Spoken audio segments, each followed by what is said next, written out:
from snowy New England. Woo! Have you had enough of winter? Spring is right around the corner. Are you ready for a spring retreat?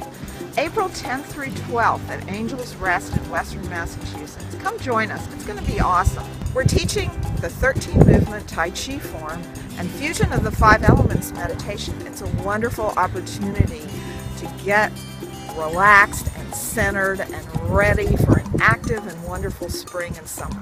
We'll do some sitting and moving meditation and rejuvenate, get into spring and eat some lovely, wonderful, delicious food and be in the countryside.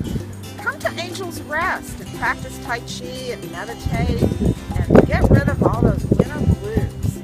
We will also do a lot of wonderful warm-up Qigong, Tai Chi Qigong, all different kinds of Qigong to get your energy moving. Springtime is a great time to cleanse and rejuvenate. After all this very cool gathering energy of winter, we're ready to sprout. The liver energy is upward moving chi. So join Sharon and me at Angels Rest, April 10th. Be there or be square.